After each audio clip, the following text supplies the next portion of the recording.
लंका दहन, राक्षसों की भीड़ भयभीत होकर भाग गई। हनुमान जी के समस्त मनोरथ पूर्ण हो गए थे। वे विचार करने लगे कि मैंने अशोकवाटिका को नष्ट कर दिया, बड़े बड़े राक्षसों का भी मैंने वध कर डाला और रावण की काफी बड़ी सेना का संहार भी कर दिया। तो फिर लंका के इस दुर्ग को भी क्यों न ध्वस्त कर दूं? ऐसा करने से समुद्र लंघन का मेरा परिश्रम पुनर्तः सफल हो जाएगा। मेरी पूंछ में जो ये अग्निदेव देदीप्यमान हो रहे हैं, इन्हें इन श्रेष्ठ गृहों की आहूत देकर तृप्त करना ही न्यायसंगत जान पड़ता है। ऐसा सोचकर वे जलती हुई पूंछ के साथ लंका की ऊंची ऊंची अट्टालिकाओं पर चढ़ गए और विचरण करने लगे। घूमते घूमते वायु के समान बलवान और महान वेगशाली हनुमान उछलकर प्रहस्त के महल पर जा पहुंचे और उसमें आग लगाकर महापार्श्व के घर पर कूद गए तथा उसमें भी कालाग्नि की ज्वाला को फैला दिया। तत्पश्चात महातेजस्वी महाकपि ने क्रमशः वज्रदष्ट, शुक, सारण, मेघनाद, जम्बोवाली, सुमाली, शोणिताक्ष, कुंभकर्ण, नरांतक, यज्ञ, शत्रु, ब्रह्मशत्रु आदि प्रमुख राक्षसों के भवनों को अग्नि की भेंट चढ़ा दिया। इनसे निवृत्त होकर वे स्वयं रावण के प्रासाद पर कूद पड़े। उसके प्रमुख भवन को जलाने के पश्चात वे बड़े उच्च स्वर से गर्जना करने लगे। उसी समय प्रलयंकर आंधी चल पड़ी, जिसने आग की लपटों को दूर दूर तक फैलाकर भवनों के अधजले भागों को भी जला डाला। लंका की इस भयंकर दुर्दशा से सारे नगर में हृदय विदारक हाहाकार मच गया।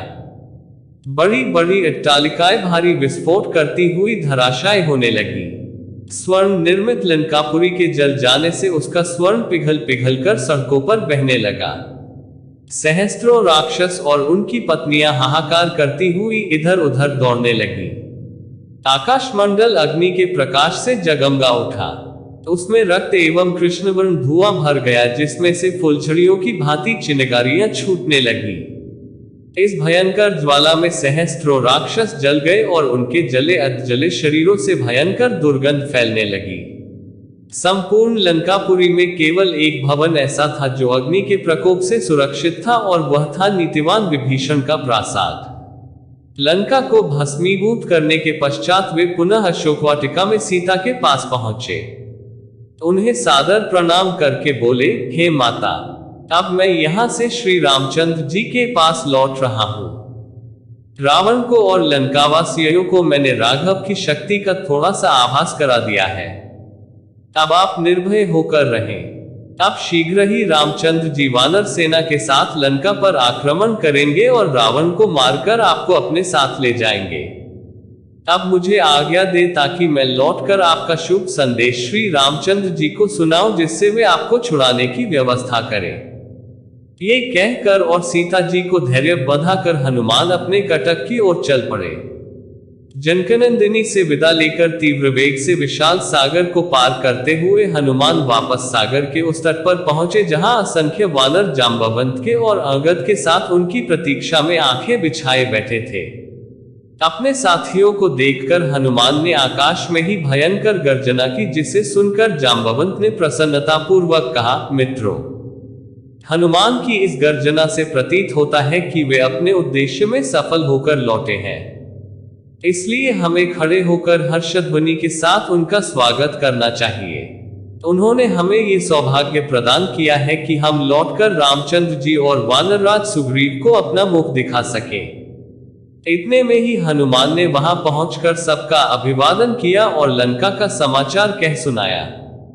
जब सब वानरों ने सीता से हुई भेंट का समाचार सुना तो उनके हृदय प्रसन्नता से भर उठा और वे श्री रामचंद्र तथा पवन सुत की जय जयकार से वातावरण को गुंजायमान लगे। इसके पश्चात वे लोग हनुमान को आगे करके सुग्रीव के निवास स्थान प्रस्रवण पर्वत की ओर चले। मार्ग में वे मधुवन नामक वाटिका में पहुंचे, जिसकी रक्षा का भार सुग्रीव के मामा दधिमुख पर था। इस वाटिका के फल अत्यंत स्वादिष्ट थे और उनका उपयोग केवल राजपरिवार के लिए सीमित था। अंगद ने सब वानरों को आज्ञा दी कि वे जी भरकर इन स्वादिष्ट फलों का उपयोग करें। आज्ञा पाते ही सब वानर उन फलों पर इस प्रकार टूट पड़े जैसे लूट का माल हो। अपनी क्षुधा निवारण कर फिर कुछ देर आराम कर वे सब सुग्रीव के पास पहुंचे और उनसे सारा वृतांत कहा। इसके आगे का वर्णन अगले भाग में। रामायण के सभी भाग सुनने के लिए हमारे चैनल को सब्सक्राइब करें।